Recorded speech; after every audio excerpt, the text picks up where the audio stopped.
امام کبیر عارف شہیر شیخ ابو عبداللہ حارث بن اسد محاسبی نے ایک مرتبہ ان علماء کو جو دنیا کی طرف مائل رہتے ہیں ذکر کرتے ہوئے فرمایا کہ یہ لوگ یہ گمان کرتے ہیں کہ صحابہ کرام رضوان اللہ علیہم اجمعین کے پاس بھی تو بہت مال تھا۔ یہ بے وقوف صحابہ کرام کا ذکر اس لیے کرتے ہیں کہ لوگ ان کو مال جمع کرنے میں معذور سمجھنے لگیں۔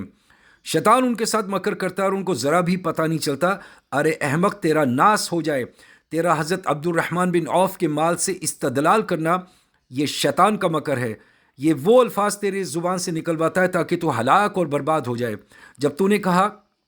کہ حضرات صحابہ کرام رضوان اللہ علیہم اجمعین بھی مال شرافت اور زینت کے لیے انہوں نے جمع کیا، تو نے ان سرداروں کی غیبت کی اور تو نے ان کی طرف بڑی سخت چیز منسوب کر دی۔ اور جب تو نے یہ سمجھا کہ حلال طریقے سے مال کا جمع کرنا اس کے ترک کرنے سے افضل ہے، تو نے رسول اللہ صلی اللہ علیہ وسلم کی شان میں گستاخی کی، تو نے سارے رسولوں علیہ الصلاۃ والسلام کی شان میں گستاخی کی، اور تو نے نعوذ باللہ اللہ کو ان کا انجان بتایا جب کہ انہوں نے تیری طرف سے مال جمع نہ کیا۔ اور جب تو نے یہ خیال کیا کہ حلال طریقے سے مال کا جمع کرنا اس کے ترک سے افضل ہے، تو نے یہ دعویٰ کر دیا کہ رسول اللہ صلی اللہ علیہ وسلم اپنی امت کے ساتھ خیر خواہی نہیں فرمائی جبکہ انہوں نے مال جمع کرنے کو منع فرمایا۔ آسمان کے رب کی قسم، تو نے اپنے اس دعوے میں رسول اللہ صلی اللہ علیہ وسلم پر جھوٹ بولا۔ حضور اقدس صلی اللہ علیہ وسلم اپنی امت کے حال پر نہایت شفیق اور مہربان اور خیرخواہ تھے، ان پر بڑے مہربان تھے اور بہت رحم کرنے والے تھے۔ ارے احمق، حضرت عبد الرحمن بن عوف رضی اللہ تعالیٰ عنہ اپنے فضل و کمال کے باوجود، اپنے تقوی کے باوجود، اپنے احسانات کے باوجود، اللہ تعالیٰ کے راستے میں اپنے مالوں کو خرچ کرنے کے باوجود، اور حضور صلی اللہ علیہ وسلم کے صحابی ہونے کے باوجود، اور ان حضرات میں ہونے کے باوجود جن کو رسول اللہ صلی اللہ علیہ وسلم نے دنیا میں جنت کی بشارت دی تھی،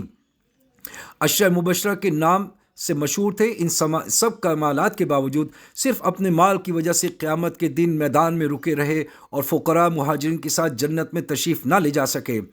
پھر تیرا ہم لوگوں کے متعلق کیا خیال ہے جو دنیا کے دھندے میں پھنسے ہیں اور تعجب اور سخت تعجب اس فتنے میں پڑے ہوئے سے ہے جو حرام اور مشتبہ مال کی گڑبڑ میں آلودہ ہو اور لوگوں کے میل صدقات کا مال کھاتا ہو، شہوتوں اور زینت و تفاخر میں وقت گزارتا ہو۔ پھر وہ حضرت عبد الرحمن بن عوف کے حال سے استدلال کرے۔ اس کے بعد علامہ محاسبی نے صحابہ کرام کے بہترین حالات ذکر کرنے کے بعد کہا،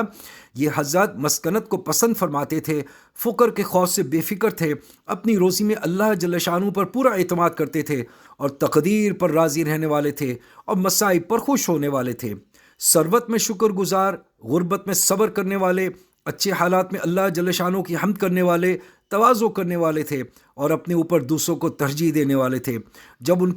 کے پاس فقر آ جاتا تو اس کو مرحبا کہنے والے تھے،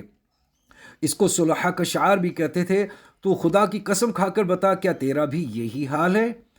تو ان کی مشابہت سے بہت دور ہے، تیرا حال ان کے حال کی بالکل ضد ہے۔ تو غنا کے وقت سرکش ہو جاتا ہے، ثروت کے وقت اکڑنے لگتا ہے، تو مال کے وقت خوشی میں ایسا محو ہو جاتا ہے کہ اللہ کی نعمت کا شکر بھی بھول جاتا ہے، تکلیف کے وقت اللہ کی امید سے نا امید ہو جاتا ہے، مصیبت کے وقت ناک منہ چڑھانے لگتا ہے اور تقدیر پر ذرا بھی راضی نہیں ہوتا، تو فقیروں سے بغض رکھتا ہے، مسکنت سے ناک چڑھاتا ہے، تو مال اس لیے جمع کرتا ہے کہ تاکہ دنیا کا تنعم اختیار کرے اور اس کی رونق سے دل بہرائے، اس کی لذتوں شہوتوں میں مزے اڑائے۔ وہ حضرات دنیا کی حلال چیزوں سے اتنا الگ رہتے تھے جتنا تو حرام سے بھی علیحدہ نہیں رہتا، وہ معمولی لغزش کو اتنا سخت سمجھتے تھے جتنا تو حرام اور کبیرہ کو بھی سخت نہیں سمجھتا۔ کاش تیرا عمدہ سے عمدہ اور حلال سے حلال مال بھی ان کے مشتبہ مال کے برابر ہوتا، اور کاش تو اپنے گناہوں سے ایسا ڈرتا جیسے وہ اپنی نیکیوں کی قبول نہ ہونے سے ڈرتے تھے۔ کاش تیرا روزہ ان کی افطار کے برابر ہو جاتا، کاش تیرا رات کو جاگنا ان کے سونے کے برابر ہو جاتا، کاش تیری عمر بھر کی نیکیاں ان کی کسی ایک نیکی کے برابر ہو جاتی۔ ارے کم بخت، تیرے لیے یہی مناسب تھا کہ تو دنیا سے صرف اتنا حاصل کرتا جتنا مسافر کا توشہ ہے۔ کاش تو دنیا والوں کے